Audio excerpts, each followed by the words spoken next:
nós somos alunos do primeiro ano de Direito da FADITU. Meu nome é Júlia. O meu é Juliana. O meu é Lorena. Gabriela. A primeira vez aqui.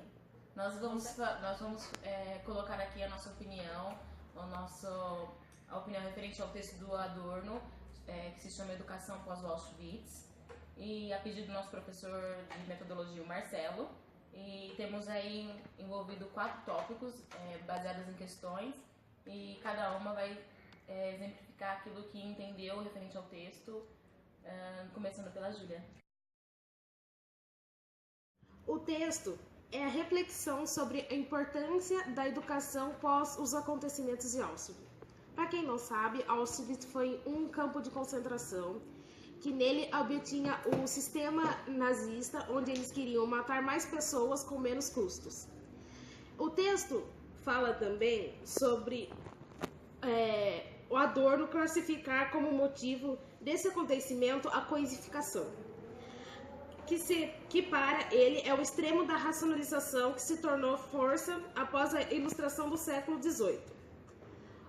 Assim como Adorno, temos outros autores, como também o livro Banalização do Mal, incluindo não apenas esse texto, mas os demais capítulos do seu livro Educação e Emancipação, feita por Adorno, teve como objetivo direcionar um rumo para que tal barbárie não voltasse a acontecer.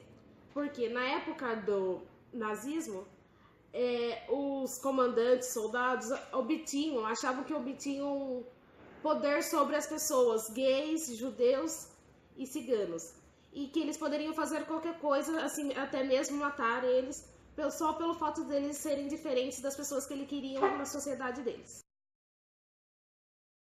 Foram mortas, e até hoje a gente não se tem a quantidade exata de quantas pessoas realmente foram mortas. Fora que foram vários crimes cometidos contra a humanidade. Não houve só a violência física, mas psicológica, violência moral, sexual, teve preconceito racial, sexual, cultural, e eles mandavam matar as pessoas assim, por simplesmente motivos mesquinhos. As pessoas têm que entender que a partir do momento que a gente tem vítimas, não são elas as culpadas, e sim os perseguidores, porque quem as mataram, as torturaram, foram eles. Afinal, eles agiram com menosprezo, só por simplesmente acharem que tinham poder sobre as pessoas. A educação, ela não é conquistada através de violência, força, medo, como os nazistas faziam, e chamavam de costumes, e sim como para Adorno, que achava que a educação tinha que ser conquistada quando criança, na escola, e como cultura. A grande lição que esse texto de Adorno, que fala sobre a educação pós-Auschwitz, deixa para nós uma grande reflexão sobre o motivo pelo qual ocorreu, mas também uma séria preocupação por que isso não pode se repetir. O que hoje nós teríamos como uma segunda Auschwitz, né? E analisado com as informações que Adorno fez, a gente consegue analisar o contexto da atualidade e ver que existe essa individualidade, esse individualismo, esse egoísmo. Conseguimos identificar também essa precariedade na educação, né? Não só desde da infância, mas também reflexo nos jovens, no índice de violência. Há essa preocupação de que Auschwitz aconteça novamente. E podemos fazer uma comparação com o que ocorreu na Primeira Guerra Mundial e expor também comparado ao que ocorreu na Segunda Guerra Mundial. Sabemos que uma segunda Auschwitz vai ter proporções muito maiores, né, consequências muito maiores.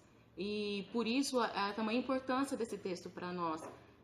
Essa reflexão, né, que não só Adorno, mas como outros autores, né, que visam, que interpretaram esse ideal social que é chamado de capitalismo, né, essa vertente que fluiu o individualismo, o egoísmo, eles trouxeram para nós, eles permeiam, né, desses anos todos, a ideia da importância de esse Auschwitz não voltar a ocorrer. E nós hoje, como sociedade, devemos dar um pouco mais de atenção para que, em um futuro que acreditamos devido às análises das informações que temos comparadas ao que Adorno cita, não venha a ocorrer uma segunda Auschwitz.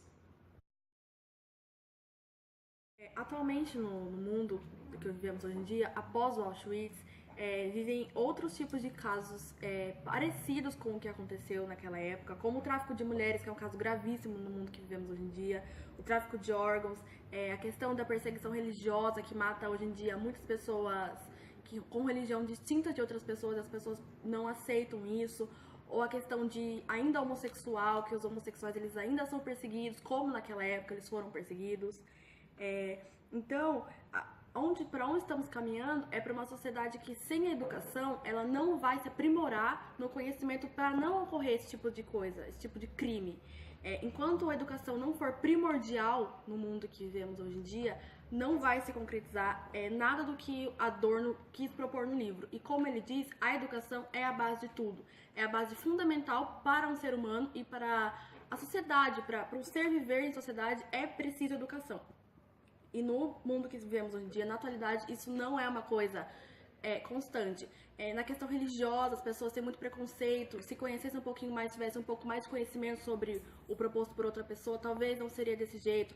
A questão homossexual, se as pessoas fossem pesquisar mais, fossem se informar, talvez não seria desse jeito. E o Adorno diz, no livro dele, Emancipação, que é preciso buscar as raízes dos perseguidores, e não nas vítimas. Pois são os perseguidores que fazem com que as vítimas se tornem o que são hoje em dia, não só as vítimas. A culpa não é delas, a culpa é de quem é preconceito racista, que não consegue ver o outro lado da história. E também ele diz que, uma frase que ele diz no livro dele, muito legal para acabar, os ensinamentos da psicologia profunda todo o caráter, inclusive daqueles que mais tarde praticam crimes, formam-se na primeira infância, querendo dizer que as pessoas que praticam crimes quando crescem ou quando se tornam adultas, elas só praticam os crimes muitas vezes por razões de falta de educação, de falta de ensinamento, porque se tivesse ensinamento não aconteceria isso.